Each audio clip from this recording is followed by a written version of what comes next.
The flaming chalice is the symbol of our Unitarian Universalist faith tradition.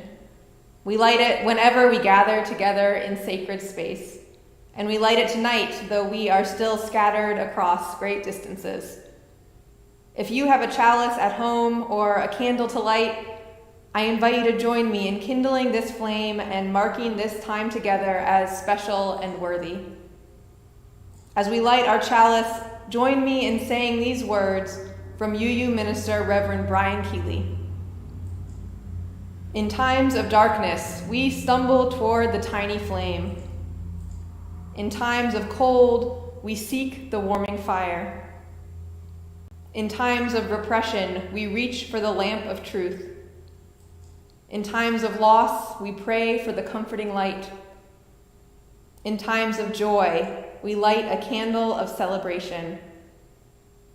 Spirit of life, as we kindle this light, help us find what we need this day.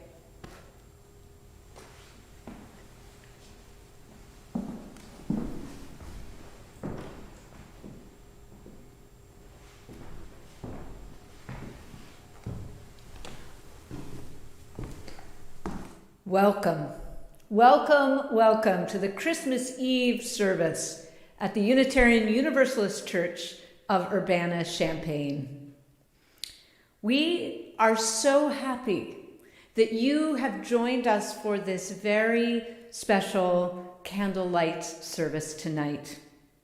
And we hope that you enjoyed the beautiful prelude from our choir, a true labor of love to you. We know that some of you are just a few blocks away from this building, and some of you are scattered across the globe.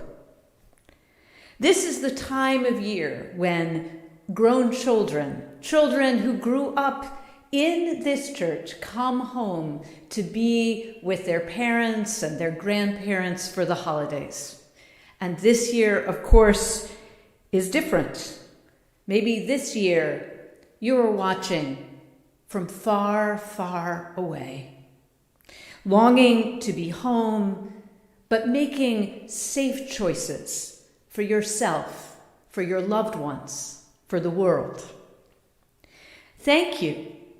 Thank you for those hard choices, all the hard choices that have been made in this holiday season. And know that you are embraced here, no matter how far away you are. Although there are only 3 people in the sanctuary at this moment, and I want to thank Chris Hanauer, our amazing AV volunteer guy, and Reverend Sally Fritchie for being here tonight rather than home with your spouses and families. There is one candle here for every household or family in the congregation, nearly 300 candles. Your light is gathering here with other lights to illuminate the sanctuary on this dark, cold winter's night. The readings that you will hear tonight are from the inspiring writings of the great African-American theologian, pastor, poet, and civil rights activist, Reverend Howard Thurman.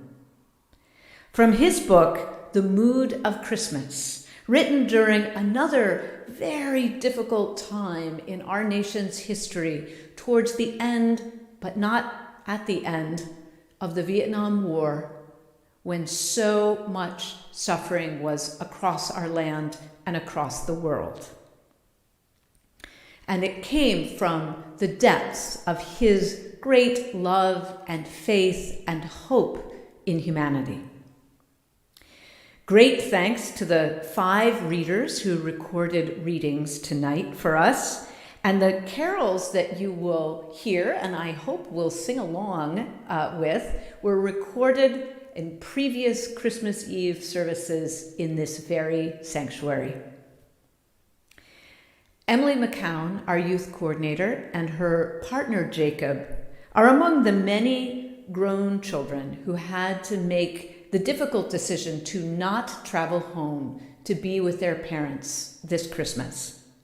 As a gift to their family, they recorded the song that you are about to hear, Bing Crosby's famous song that he sang during World War II for all the soldiers a long, long way away from their families. Please enjoy.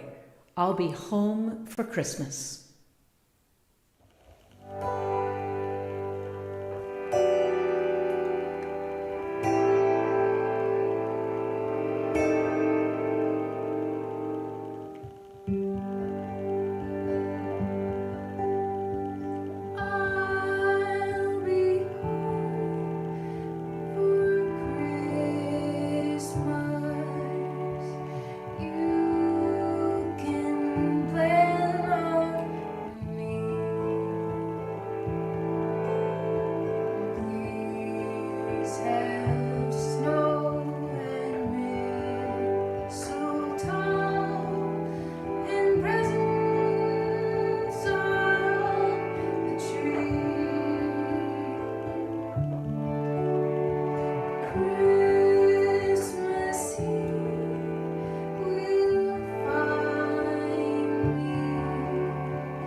I Will Light Candles by Reverend Howard Thurman. I will light candles this Christmas, candles of joy despite all the sadness, candles of hope where despair keeps watch, candles of courage for fears ever present, candles of peace for tempest-tossed days, candles of grace to ease heavy burdens, candles of love to inspire all my living, candles that will burn all year long.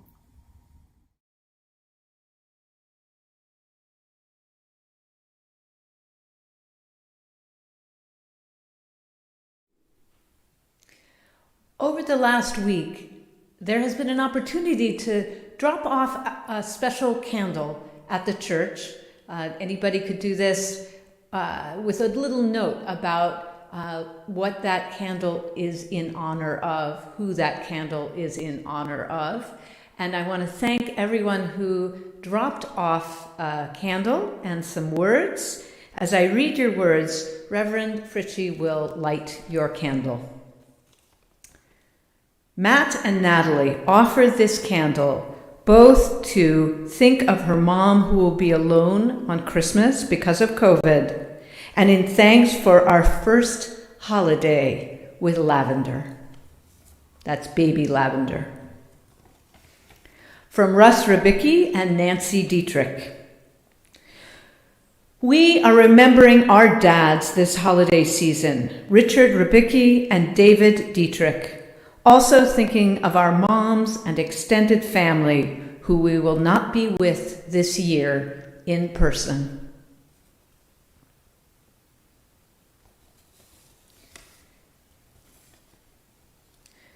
From Barbara Jahola. Barbara Jahola offers this candle for her sister Sue, who will be alone at Christmas for the first time in her life.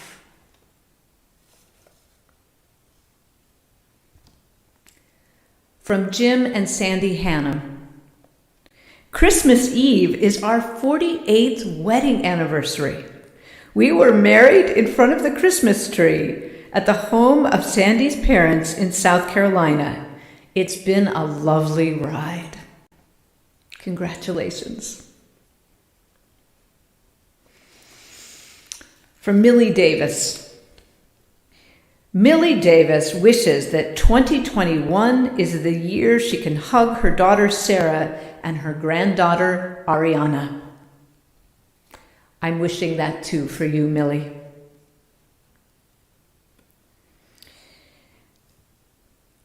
From the McGlatheries, we offer this candle in memory of our beloved Daddy Jim McGlathery. From Nancy, Sam, Drew, Tonya, Dan and Vivian, and Ben and Dee. And now, let's join in singing, O Come, Emmanuel.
Our second reading is The Symbol of Christmas by Reverend Howard Thurman. The symbol of Christmas, what is it? It is the rainbow arched over the roof of the sky when the clouds are heavy with foreboding. It is the cry in the newborn babe when, forced from its mother's nest, it claims its right to live. It is the brooding presence of the eternal Spirit, making crooked paths straight, rough places smooth, tired hearts refreshed, dead hopes stir with newness of life. It is the promise of tomorrow at the close of every day, the movement of life in defiance of death, and the assurance that love is sturdier than hate, that right is more confident than wrong, that good is more permanent than evil.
Third reading, The Mood of Christmas by Reverend Howard Thurman. The mood of Christmas, what is it?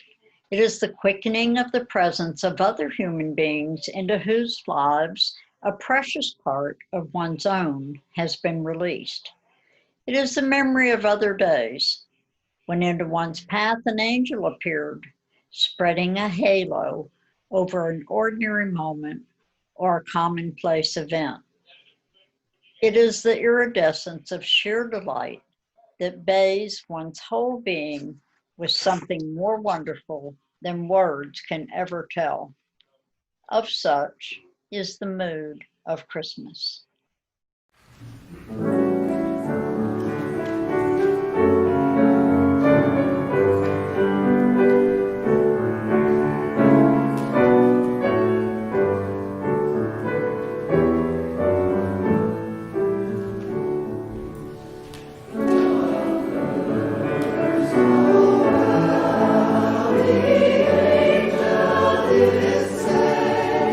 What to serve and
Fourth reading, the strange irony.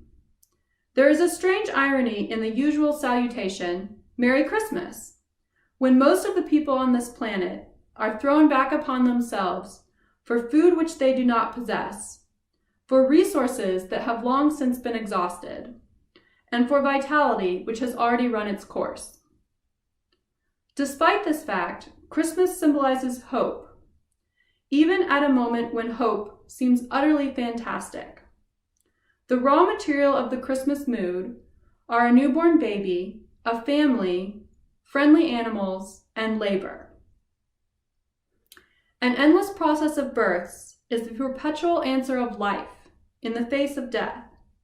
It says that life keeps coming on, keeps seeking to fulfill itself, keeps affirming the margin of hope in the presence of desolation, pestilence, and despair, welling up out of the depths of vast vitality.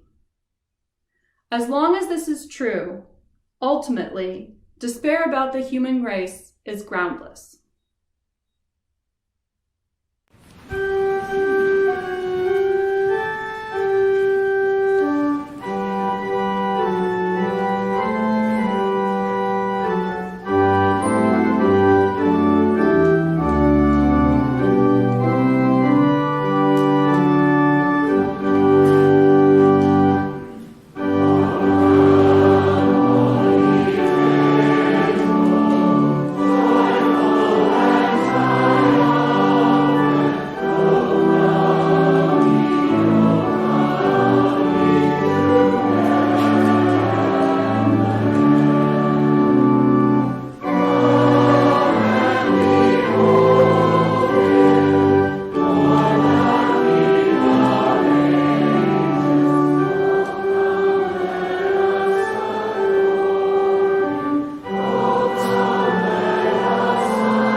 A few weeks ago, as my heart and spirit were beginning to turn towards this service, I read a CNN news story about a man in Florida who had paid the utility bills for 114 families to prevent utility shutoffs during the holiday season.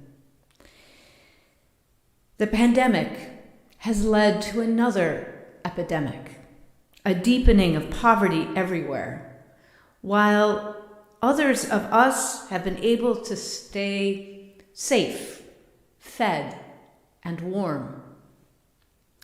Despite various policies and programs meant to prevent utility shutoffs during this time, there are families right here in our community who are without power or without water or without internet, even though they have children in school.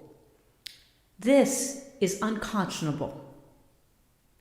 And we can do something about this right now, right here. Working with Cunningham Township, we have established a new fund called the Unitarian Universalist Utility Fund, and this will be applied throughout the Champaign-Urbana area. Tonight is its debut. We will share half our Christmas offering with the UUU Fund, but in the weeks and months to come, you could still give to the fund through our donations page. Perhaps you will receive one of the stimulus checks and you won't feel that you have a personal need for it. You could help others who are in difficulty. Or perhaps you get a good tax refund and you are not in need of it. Whatever it might be, this fund will be available so that we can spread our love out into the wider community.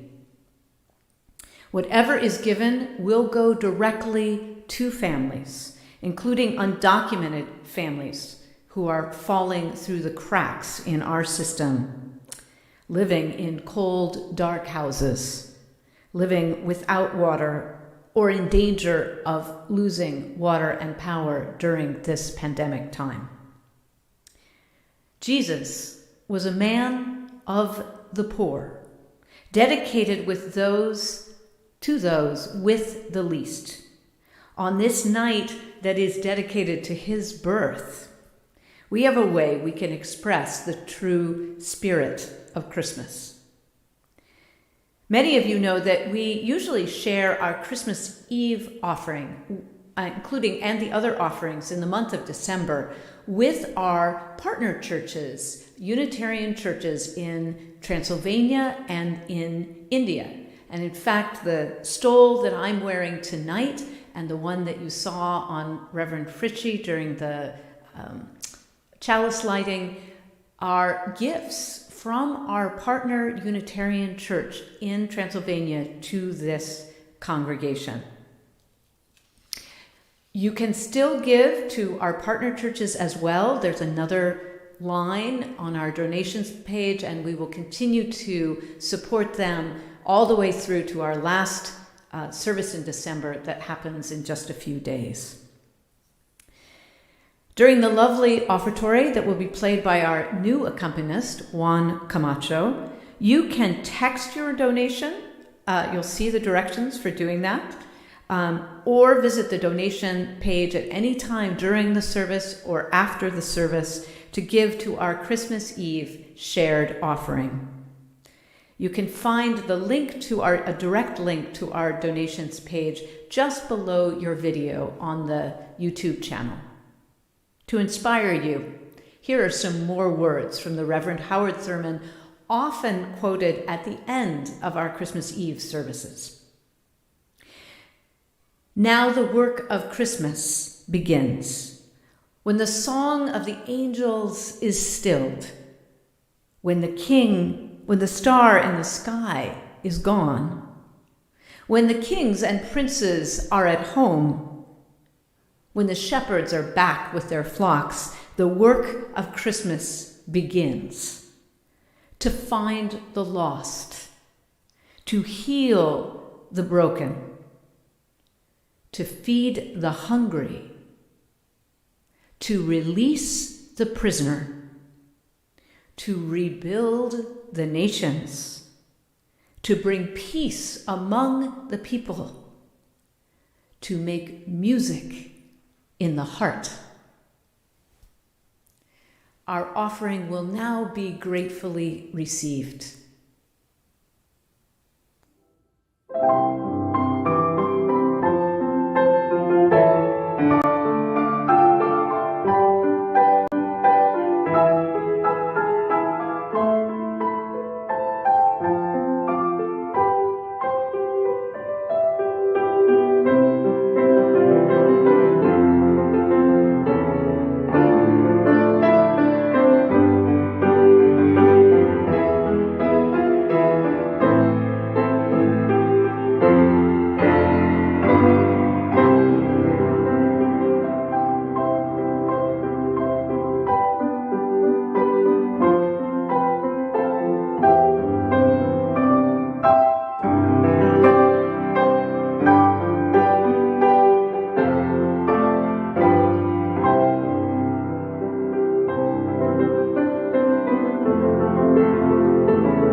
Our fifth reading is The Singing of Angels by Reverend Howard Thurman.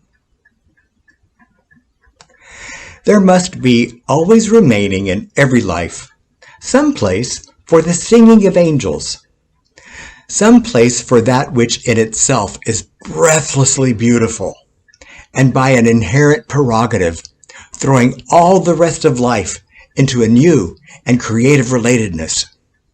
Something that gathers up in itself all the freshets of experience from drab and commonplace areas of living, and glows in one bright light of penetrating beauty and meaning, then passes.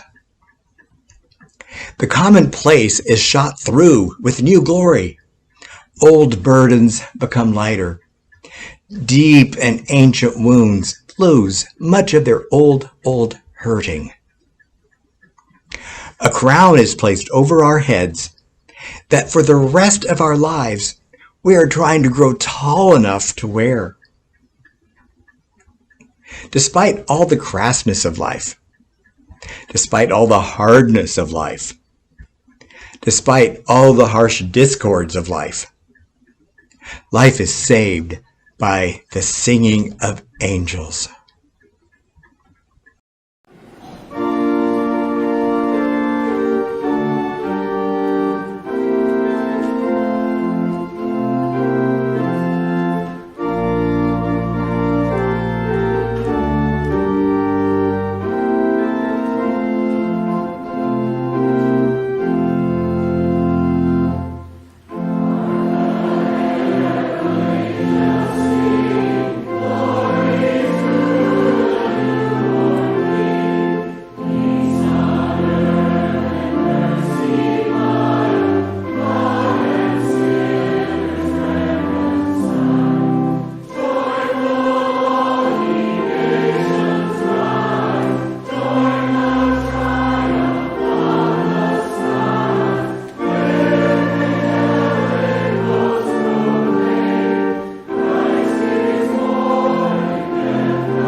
You've heard a lot of inspiring words from Reverend Thurman tonight, and I'm not sure I can really say anything to add to them, except that I do believe with him that the spirit of Christmas can be present in our hearts no matter what our circumstances. It does not depend on a perfectly trimmed Christmas tree. It does not depend on being with grandchildren or parents, no matter how beloved. It does not depend on what we believe or do not believe about Jesus or angels. It does not depend on Christmas turkey or Christmas ham or Christmas cookies. Although, of course, Christmas cookies are appreciated. It does not depend on how many Christmas cards we manage to send or have received. The spirit of Christmas is constantly, abundantly available. It is in the love for the world that bubbles up unexpectedly in us when we see the full moon in the dark sky or a winter's dawn. It is in that moment when we turn towards care and compassion in circumstances where our hearts have been hardened toward another person and towards that person's pain. It is also in the moment where we receive kindness from another and let that kindness all the way in to our souls. It is in that moment when awe breaks through our cynicism, our world weariness, our despair. It lives, as Thurman reminded us, in the qualities of joy, hope, peace, grace, courage, and love.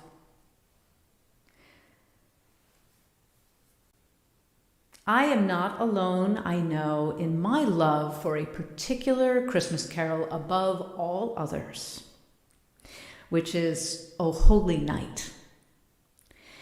I absolutely cannot remain unmoved when I hear that soaring line, fall on your knees, oh, hear the angel voices.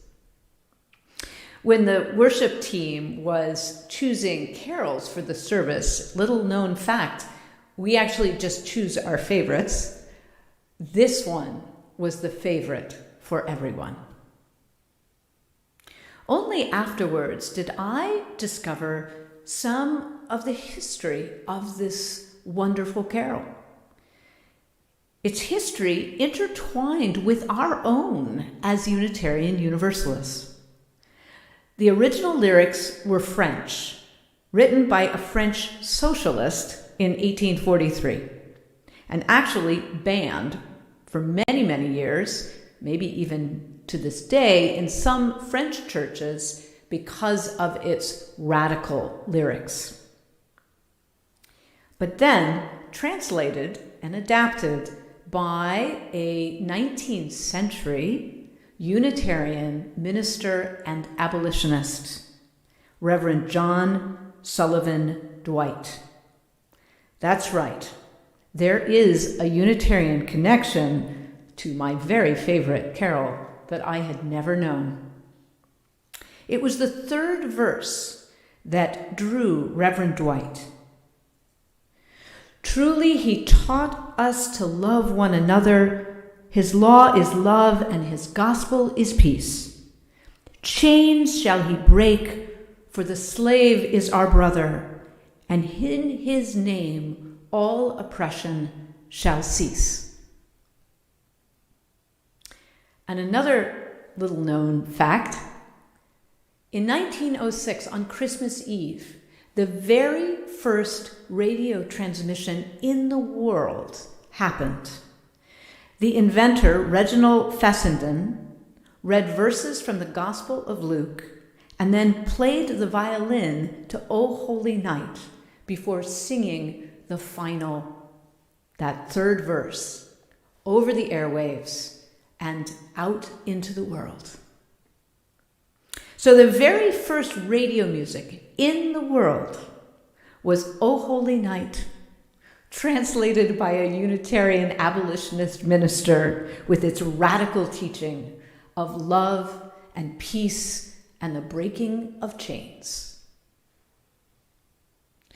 It seems fitting to hear the carol again tonight when the miracles of technology, and only those miracles, makes it possible for us to be together.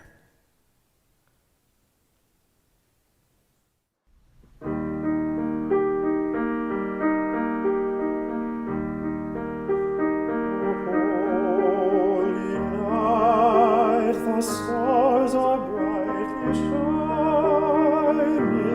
It is the night of the dear Savior's birth.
Thank you to our wonderful choir director, Austin Cody, and to Juan Camacho for that stirring rendition of O Holy Night.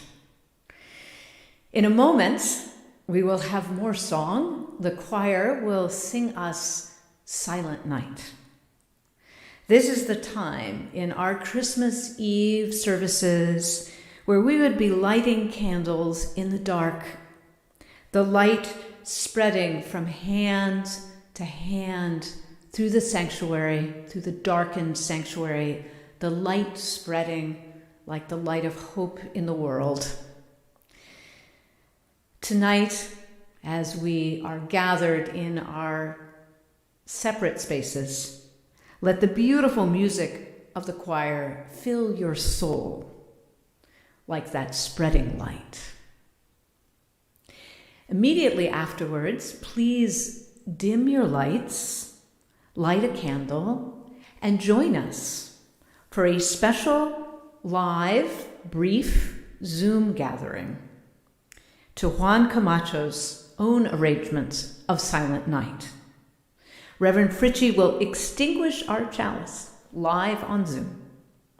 You can find the link below the video in YouTube or on our live stream page on our website. And I leave you with this Christmas blessing, also from Reverend Howard Thurman. The true meaning of Christmas is expressed in the sharing of one's grace in a world in which it is so easy to become callous, insensitive, and hard. Once this spirit becomes part of a life, every day is Christmas, and every night is freighted with the anticipation of fresh and perhaps holy adventure.